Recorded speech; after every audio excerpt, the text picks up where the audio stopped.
அனைவருக்கும் வணக்கம்.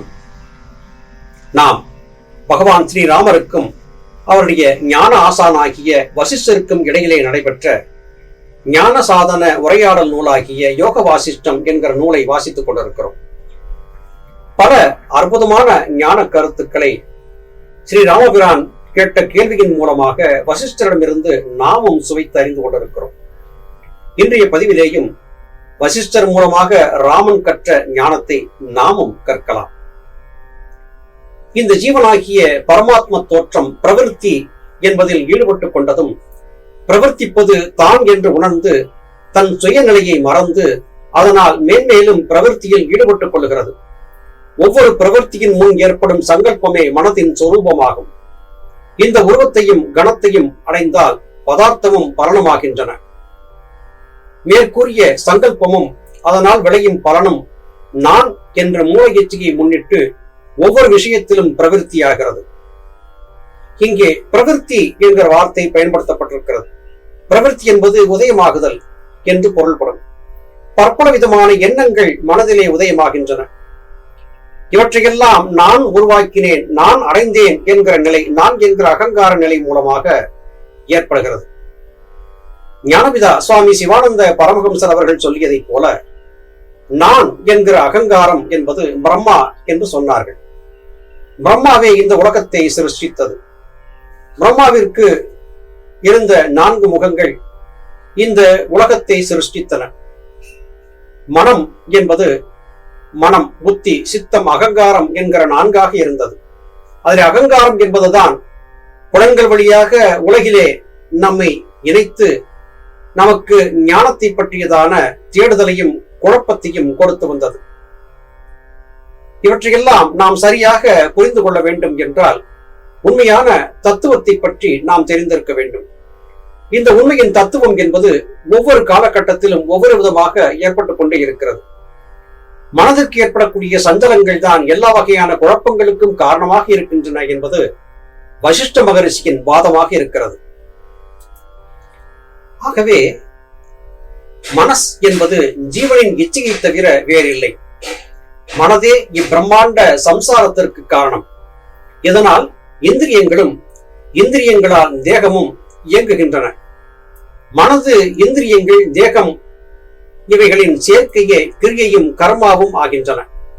ஆகவே மனதுதான் வெளிநோக்கம் ஏற்படுகையில் பிரபஞ்சத்தையும் உள்நோக்கம் கொண்ட பொழுது ஜீவனாகிய பரமாத்மாவையும் பார்க்கிறது. இந்த 2 பாவத்தையும் வைத்துக் கொண்டுதான் விஸ்தரிக்கவும் செய்கின்றது. இதுவே துவைத பாவம். இது மனதிற்குத்தான் ஏற்படுகிறது. ஜீவனாகிய பரமாத்மாவுக்கு இந்த துவைத பாவம் கிடையாது. ஆகவே தேகமும் பிரபஞ்சமும் மனத்தின் கனஸ்வரூபம்.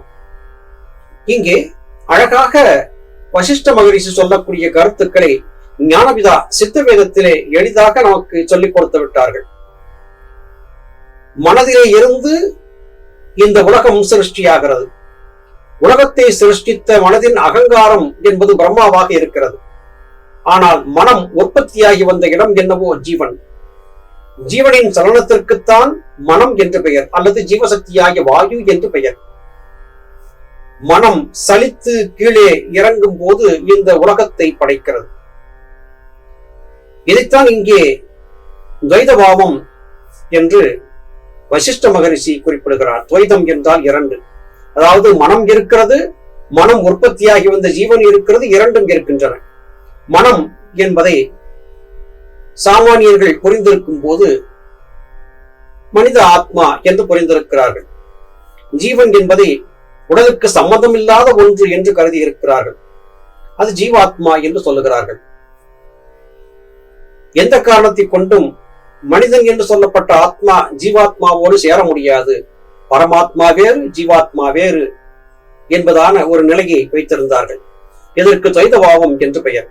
ஆனால் உண்மையிலே ஜீவனுக்கு இந்த 2 நிலைகள் கிடையாது.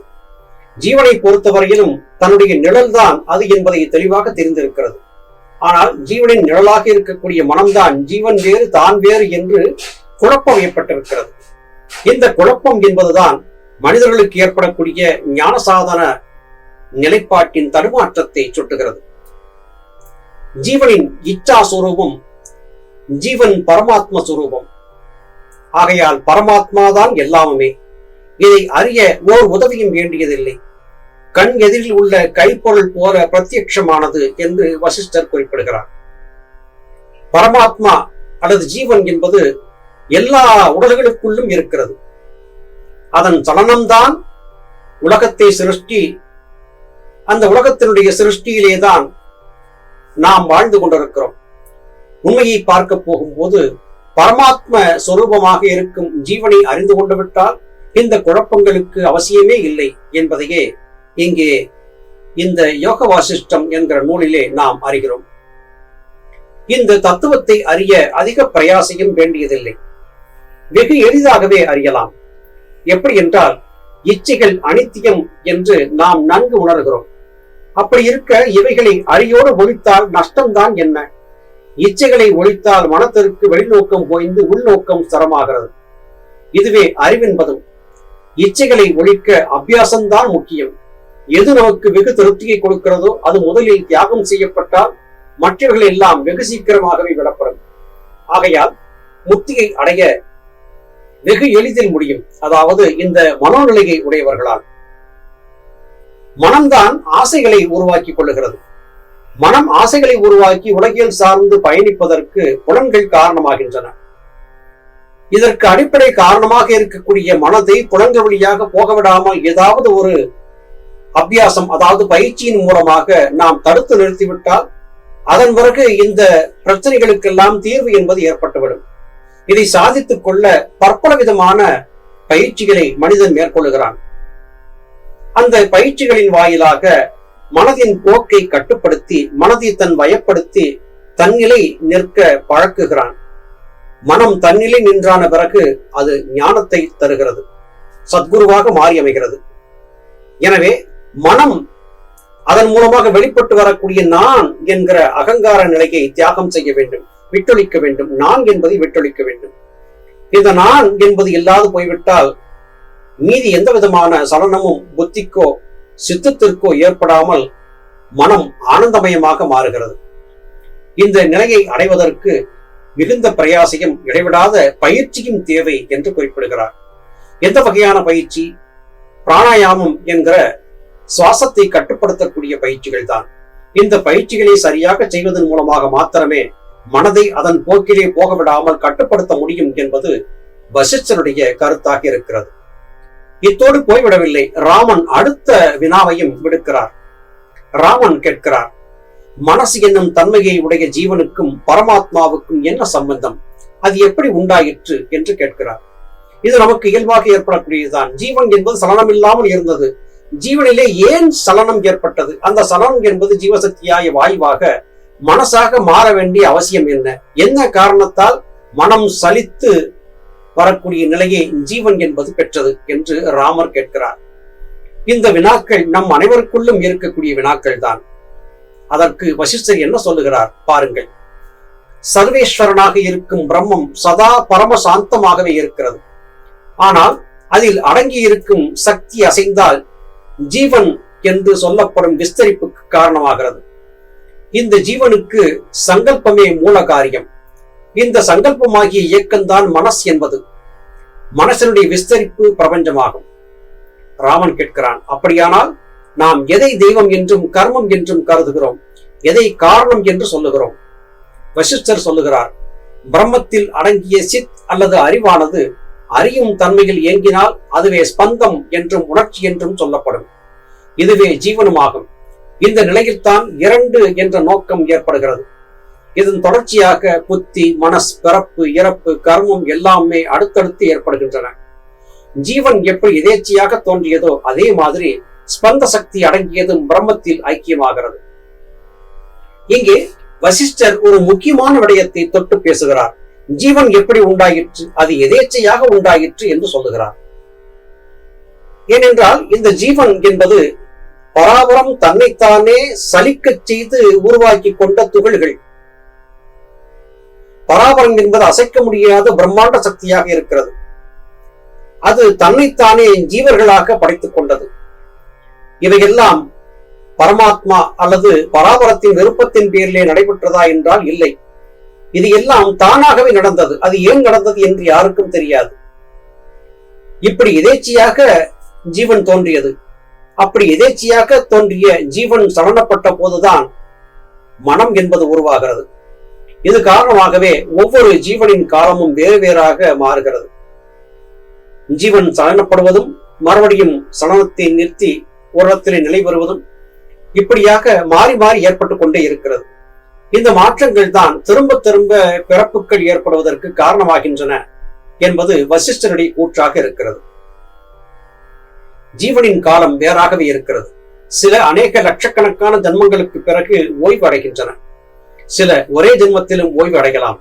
எப்படியும் இவை பரமார்த்தத்தில் ஒரு தோற்றமே. ஆனால் இந்த தோற்றங்களுக்கு பரமாத்மமே காரணம் என்று நினைக்கப்படலாம். ஒரு விதத்தில் இதை ஒத்துக்கொள்ளலாம். எப்படி என்றால், நிலத்தில் விதைத்த விதை மரமாக வளர்கையில் ஆகாயம் வளர்ச்சிக்கு தடை செய்யாமல் எப்படி காரணமாகின்றதோ அப்படி பிரம்மம் அவனுக்கு காரணம் என்று கருதப்படலாம்.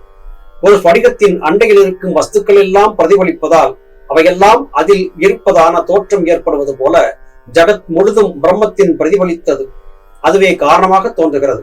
ஆனால் இந்த விஷயத்தை ஆராய்ச்சி செய்து அறிவதால் பலன் என்ன என்று கேட்கலாம். இங்கே வசிஷ்டர் அழகாக ஒரு விடயத்தை நமக்கு விவரிக்க முயற்சி செய்கிறார். ஒரு சின்னஞ்சிறிய விதை நிலத்திலே விழுந்து விருட்சமாக வளர்கிறது. அந்த விருட்சம் என்பது வளர்வதற்கு ஆகாயம் எந்த வகையிலும் தடையாக இருக்கவில்லை. அதுபோல பராபரத்தில் இருந்து வெளிப்பட்டு வந்த ஜீவன் என்பது தன்னைத்தானே வளர்த்துக் கொள்ளுகிறது. தன்னைத்தானே வளர்த்துக் கொள்ளக்கூடிய இந்த ஜீவனுடைய வளர்ச்சிக்கு பராபரம் எந்த விதத்திலும் தடை போடுவதில்லை. அதன் போக்கிலே அதை வளரவிட்டு வேடிக்கை பார்க்கிறது. இது காரணமாக பல லட்சக்கணக்கான பிறவிகள் ஏற்பட்டு அதன் பிறகு அதனுடைய அசைவு என்பது நின்று போய் அது பராபரத்திலே சென்று கலந்து விடுவதும் உண்டு. சில வேளைகளிலே இடைவிடாத கடினமான யோக பயிற்சிகளை மேற்கொள்ளக்கூடிய யோக சாதகர்கள் இந்த பிறவியிலேயே மோட்சத்தை அடைந்து விடுவதும் உண்டு. இவையெல்லாம் முற்பிறவி கர்மவினைகளை சார்ந்தும் ஒருவன் செய்யக்கூடிய இடைவிடாத யோக பயிற்சிகள் சார்ந்தும் ஏற்படுகின்றன. இவைகள் ஏற்பட வேண்டும் என்றால் மனதின் போக்கிற்கு ஒரு தடையை ஏற்படுத்த வேண்டும். மனதை அதன் போக்கிலேயே போக விடாமல் நம் போக்கிற்கு அதை திருப்பி பழக்க வேண்டும். அப்படி பழக்கும் போது மாத்திரமே ஜீவனின் தலனம் என்பது மெல்ல மெல்ல ஓய்ந்து போகும். ஒரு கண்ணாடி சிறு சிறு துண்டுகளாக உடைக்கப்பட்ட போது அத்தனை துண்டுகளிலும் பார்ப்பவரின் முகம் தனித்தனியாக பிரதிபலித்து காணுகிறது. கண்ணாடிதான் உடைந்திருக்கிறதே அல்லாது முகம் உடைந்திருக்கவில்லை. எல்லா துண்டுகளிலும் முகம் பிரதிபலிக்கிறது. அதுபோல பராபரத்தின் பிரதிபலிப்பே ஜீவர்களாக இருக்கிறது. ஜீவர்கள் எல்லாம் தனித்தனியாக பிரதிபலித்திருக்கிற காரணத்தால் இது பராபரம் பற்பல விதமாக பிரதிபலித்ததை போல நமக்கு ஒரு மாய தோற்றத்தை காட்டுகிறது. இது எதுவுமே உண்மை இல்லை, எல்லாமே மாயை என்று வசிஷ்டர் சொல்லுகிறார். ஜீவன் என்பது சலனப்பட்டு பற்பல பிறவிகளை எடுத்து மனமயக்கத்தில் இருக்கிறது. மனம் என்பது இல்லாதாகும் போது ஜீவன் தன்னுடைய யதாஸ்தானத்திற்கு செல்லுகிறது. யதாஸ்தானத்திற்கு செல்லும் போது அது பராபரத்திலே இணைந்து விடுகிறது. இதை அடைவதற்கு ஜீவனிலிருந்து வெளிப்பட்டு வந்த ஒவ்வொரு காலகட்டத்திற்குமான பழக்கத்தை போக்கை மனம் என்பது நிறுத்திக் கொள்ள வேண்டும். அந்த மனதை நிறுத்துவதற்கு வாசிமுதலாகிய பயிற்சிகள் உதவி செய்கின்றன. இவற்றை கற்பிப்பதற்கு ஞானகுருமார்களும் வாய்க்கிறார்கள். ஆனால் அவர்கள் மாத்திரம் இதற்கு போதுமானதாக இல்லை. தன்னைத்தானே உணர்ந்து கொள்வதற்கு தான் கடினமாக முயற்சி செய்து மிகப்பெரிய பிரயத்தனங்களை செய்து அவற்றை அடைய முற்பட வேண்டும். இதைத்தான் இந்த நூலிலே யோக வாசிஷ்டம் என்கிற அற்புதமான நூலிலே ஸ்ரீராமர் வினாவாக விடுக்க வசிஷ்டர் சொன்ன கருத்துக்களாக நாம் பார்க்கிறோம். நல்லது சகோதர சகோதரிகளே, மீண்டும் அடுத்த பதிவிலே மேலும் பல நல்ல கருத்துக்களோடு உங்களை சந்திக்கிறேன். அதுவரையிலும் நன்றி, வணக்கம்.